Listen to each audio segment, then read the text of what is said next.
Continuamos aquí en Prohibido Callarse ya con las conclusiones finales de este trabajo. Tú lograste hablar con Manuel Ángel Redondo, ¿no es así, Camilo? Sí, Roberto, y en breve apenas veamos los últimos días y lo que fue la conclusión de esto, lo tendremos acá en Prohibido Callarse. Pues vamos a ver precisamente el final de este documental y después pasamos con este periodista para conversar con él unos minutos.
Entramos allá, precisamente tenemos esta grabación. No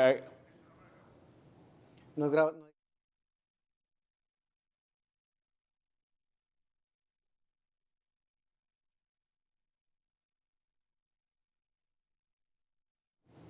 Sin lugar a duda dramático.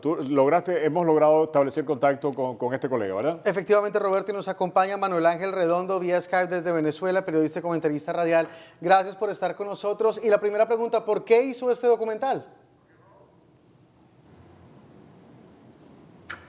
Bueno, cuando nosotros tenemos reuniones sociales o cualquier tipo de evento acá en Venezuela, si hay un tema que repetimos y repetimos constantemente es la situación del país, ¿no? Porque efectivamente estamos viviendo una crisis muy, muy fuerte, muy, muy cruda, que aunque veíamos venir, creo que no estábamos tan preparados para pasarla. Si hay un factor en común que nos une a los venezolanos, y es algo que habíamos estado conversando con el equipo con el que realicé este documental, es que estamos comiendo de una manera muy, muy distinta a la que estábamos acostumbrados hace 3 o 4 años. Y es algo que le pasa a todos los venezolanos sin importar el estrato social. Hemos tenido que modificar casi que toda nuestra dieta para adaptarnos a los productos que se consiguen y cómo administrarlos. Entonces, con esa premisa, se nos ocurrió la idea de documentar este experimento en el cual yo iba a tratar de alimentarme durante 7 días con el equivalente al salario mínimo del venezolano de una semana. Pero en las imágenes lo que vemos nosotros es que también ustedes encuentran carne, encuentran pollo, encuentran otras cosas en los estantes. Hay productos realmente en Venezuela. ¿Cuándo hay y cuándo no hay desabastecimiento? Bueno, primero que nada funciona de distintas maneras. No tienes la posibilidad de ir a un supermercado y conseguir todos los alimentos que quieras porque la mayoría de los productos básicos se consiguen de manera regulada. Cosas como la leche, las harinas, las pastas, el arroz, el café, el aceite. Son productos que se consiguen únicamente si vas a hacer colas dependiendo de tu documento de identidad, un día en específico de la semana y te pierdas todo el día básicamente en esa cola. De resto, los alimentos que se consiguen son alimentos que no van a la par, digamos, con lo que es la economía normal, porque son productos que se mercadean y que se venden según el mercado negro, según el dólar paralelo. Recordemos que en Venezuela tenemos control de cambio, no podemos acceder a divisas de manera libre. Es por esto que existe una distorsión económica muy grande en el país que quizás sea difícil de explicar si no estás acá, pero hay absurdos totales como, por ejemplo, el equivalente a una semana de sueldo mínimo en Venezuela que yo utilicé para alimentarme durante la semana fueron 7.850 bolívares. El lunes siguiente, al terminar este documental, fuimos a grabar mi primer desayuno y yo me comí una arepa y un jugo, que la arepa, bueno, es el desayuno clásico acá en Venezuela y un jugo. Y ese desayuno me costó la mitad exacta de lo que había sido mi presupuesto de toda la semana.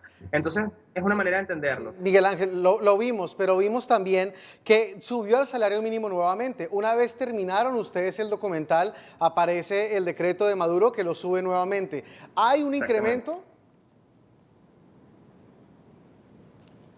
¿Hay o no hay un incremento? Bueno, no tiene ningún tipo de lógica, a mi parecer, que en un país durante apenas un año se hagan 4 aumentos del salario mínimo. Eso es un reflejo directo de la inflación tan absurda y de cómo se maneja la moneda en Venezuela, cómo se ha devaluado nuestra moneda, el bolívar. Así que eso es una manera como de ejemplificarlo. Cuando hay noticias como esta, el aumento del salario mínimo no es positiva porque entendemos entonces que todo va a aumentar por esta razón que te estoy diciendo. Nadie en Venezuela, o por lo menos una gran mayoría de personas y de comercios, no se rigen por el dólar oficial o por las divisas oficiales, sino por las divisas paralelas. Sin embargo, nadie gana en base a eso. Entonces es parte de esta distorsión. Cuando a mí me dicen que van a subir el salario mínimo, se me vienen dos cosas a la cabeza. Uno, todo va a aumentar de precio de manera muy radical. Y dos, los comercios pequeños se ven directamente afectados porque tienen que duplicarle casi el sueldo a sus empleados cuando ellos no están generando las ganancias suficientes para hacerlo. Pero Manuel Ángel, ayúdeme a ilustrar un poco esto, porque lo estamos oyendo desde Miami y en el sur de Florida sí tenemos una comunidad venezolana muy grande, pero para muchos todavía no nos cabe en la cabeza lo que es la concepción de una arepa venezolana, que haya escasez, que no tenga usted los productos básicos para lo más básico. ¿Qué es para un venezolano una arepa? Más o menos, en términos generales. Es algo muy absurdo. Desconozco cuál sea el equivalente en otros países del mundo, pero para nosotros la arepa es algo sumamente tradicional y no solo eso, sumamente económico. Es decir, todos los venezolanos, desde los que sean más humildes hasta los que tengan más facilidades en la vida, son personas que comen arepa. Entonces el hecho de que en areperas en Venezuela no se consigan porque simplemente no hay harina, o que este producto, como lo es la harina pan, que es lo que utilizamos para hacer las arepas, escasee de la manera en que escasea y si lo consigues lo tengas que pagar a 30, 40 veces a su precio original, es simplemente un absurdo más de lo que estamos viviendo. Manuel Ángel, ¿se ve salida a la crisis de forma democrática en este momento en Venezuela?